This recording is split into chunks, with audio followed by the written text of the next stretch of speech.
मेरा नाम सुषमा है। मैं अपने माता पिता की बहुत लाडली थी और मेरे माता पिता को मेरी शादी की अब चिंता होने लगी थी, क्योंकि अब मैं जवान हो गई थी। और फिर मेरे मम्मी पापा ने एक अच्छा सा घर ढूंढकर मेरी शादी धूमधाम से कर दी। आज मेरी शादी हो गई। शादी होने के बाद मैं अब इस घर के लिए पराई हो गई थी। बहुत रो रहे थे जब मैं विदा हो रही थी, लेकिन मैं ये नहीं समझ पा रही थी कि सब इतना क्यों रो रहे थे। मैं तो यह सोच रही थी कि शादी होकर मैं अभी पास ही तो जा रही हूँ, जब मन करेगा वापस आ जाऊंगी। पर मेरी सोच गलत थी। ससुराल में वह मेरी पहली सुबह आज भी याद है, जब मैं बहुत हड़बड़ा कर उठी थी। यह सोची कि देर तो नहीं हो गई। अगर देर हो गई होती तो मेरे बारे में क्या क्या सोचेंगे ससुराल वाले। अभी एक दिन तो हुआ था, पर ऐसा लग रहा था जैसे मेरी शादी की पूरी दुनिया बदल गई, जैसे किसी चिड़िया के पर काट गए हैं, एक पिंजरे में बंद करके फड़फड़ाने के लिए छोड़ दिया गया हो। कुछ दिन तो बहुत ही अच्छे गुजर गए। हनीमून के लिए शिमला भी गए। जब वापस आए तो सासू माँ बड़ी खुशी थी। उनके पैर छूने के लिए झुकी तो वह अपने बेटे के हाथ पकड़कर एक बार नहीं पूछा, बहू कैसी है। मैंने सोचा शायद नया नया रिश्ता है, एक दूसरे को समझने लगे देर लगेगी, लेकिन समय ही नहीं जल्दी एहसास कर दिया कि यह यहाँ की बहू जैसे चाहे वैसे नहीं रह सकती। कुछ कायदा मर्यादा जिनका पालन मुझे करना ही पड़ेगा। धीरे धीरे बात करना, धीरे धीरे से हंसना, सबके खाने के बाद ही खाना खाना, यह सब आदतें मुझसे जैसे अपने आप ही आ गई थीं। घर में माँ से बहुत कम बात होती थी, क्योंकि मेरा सारा दिन काम में मैं लगी रहती थी। मैं तो अब अपनी लाइफ क्यों होती है सब भूल चुकी थी। धीरे धीरे मायके की याद सताने लगी। सास से पूछा मायके चली जाऊं क्या, तो मना कर दिया। फिर सोचा अपने पति से बात करूंगी। जब पति से पूछा तो उन्होंने कह दिया, अगर तुम चली जाओगी तो घर कौन संभालेगा। मुझे बहुत गुस्सा आया, पर मैं कर भी क्या सकती थी। फिर एक दिन सब सास ने कहा, बहू खुशखबरी कब दे रही हो। मुझे बहुत ही अजीब लग रहा था उनका यह सवाल, क्योंकि मेरी शादी को अभी 2 महीने हुए थे। मैं अभी तो ससुराल को ही समझ नहीं पाई थी। अब धीरे धीरे समझ आ रहा था कि यह ससुराल है, यहाँ कुछ भी अपने मन से नहीं कर सकते। और फिर क्या, ऐसे ही जिंदगी चलती रही। मेरी शादी को 1 साल हो गया, और इतने हैरत की बात ना कि शादी 1 साल अभी गया, मुझे पता भी नहीं चल पाया। फिर क्या, शादी की सालगिरह थी, सब रिश्तेदार आए थे। जब उस सब के मुंह पर एक ही बात थी, बहू ने अभी तक कोई खुशखबरी क्यों नहीं दी। मैं चुपचाप। किसी ने भी यह नहीं सोचा कि आज उनकी सालगिरह है, कम से कम आज तो इनको आशीर्वाद दिया जाए। बल्कि सब लोग ताना मारने लगे हुए थे। फिर क्या, सास ने भी जिद पकड़ ली और मैं अपने पति से बात की। फिर मेरे पति मान गए। शायद हमारी किस्मत ही खराब थी। मैं किसी की उम्मीद पर खरी नहीं उतर पा रही थी। ऐसे ही 2 साल बीत गए थे। फिर मेरी सास ने हम दोनों को कुछ जांच कराई। रिपोर्ट में मेरे पति की अच्छी नहीं आई। जब टेंशन में आ गए, क्योंकि मेरे पति पिता नहीं बन सकते थे। फिर ऐसे ही चलता रहा। घर का माहौल बहुत खराब हो गया था, ना तो खाने का मन करता, ना किसी से बात करने का। फिर भी एक दिन मेरे देवर घर आए, क्योंकि वह बाहर पढ़ाई के लिए गए हुए थे। वह हमारी शादी में भी नहीं आए थे। मेरे देवर को देखकर मेरी सास को दादी बनने का सपना पूरा होता नजर आने लगा। पर मुझे कुछ नहीं पता था मेरी सास के दिमाग में क्या चल रहा था। उन्होंने मेरे पति को भी लिया था, क्योंकि मेरी सास पोते की चाह में अंधी हो चुकी थी।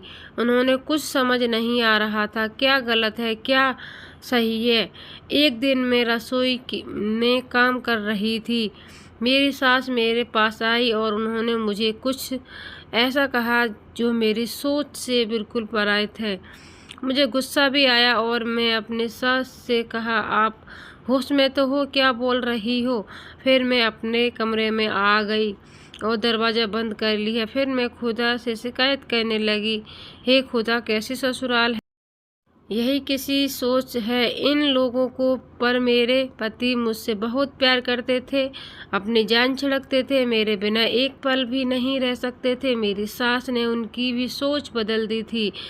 जब मेरे पति घर आए थे, हम सब ने साथ में खाना खाया और मैं रसोई में काम करने लगी। मेरी सास मेरे पति से कुछ कह रही थी। मैं काम खत्म करके अपने कमरे में चली गई। मेरे पति जग रहे थे। उन्होंने मुझे कुछ ऐसा कहा, मेरे पैरों से नीचे जमीन खिसक गई। मैंने अपने पति को दूर धक्का दिया। वह अपनी जिद पर आ रहे थे। मेरा दिमाग सन्न पड़ गया था। मैंने बहुत समझाने की कोशिश की, पर वह मेरी बात सुनने को तैयार नहीं थे, क्योंकि यह सब करना मेरे लिए नामुमकिन था। वह मेरे पति कुछ भी सुनने को तैयार नहीं थे।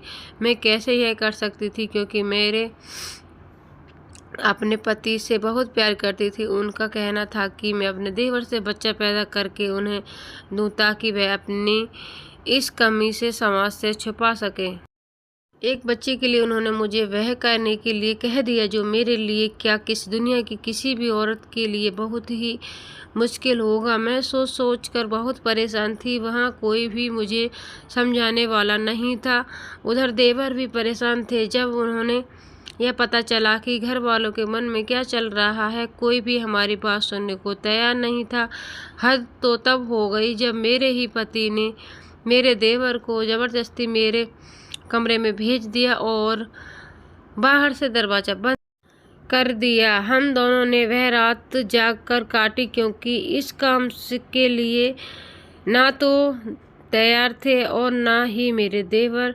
मुझे विश्वास नहीं हो रहा था कि यह भी वही पति है जो मुझसे इतना प्यार करता था कि मेरे बिना रह नहीं सकते थे। आज वह मुझे दूसरे के साथ बांटने को तैयार है, बस एक बच्चे के लिए। क्या बच्चा मुझसे भी प्यारा है? कुछ भी नहीं। फिर भी उठी और बैग में अपने कपड़े भर और मायके जाने लगी, क्योंकि ऐसे पति के साथ और नहीं रह सकती थी। मेरे देवर ने भी मेरा साथ दिया। वह मुझे मेरे घर छोड़ आए और फिर वह भी चले गए। मैंने अपने घर वालों को सब कुछ बता दिया। मेरे घर वालों ने मेरे पति को बुलाया और उन्होंने बहुत समझाया।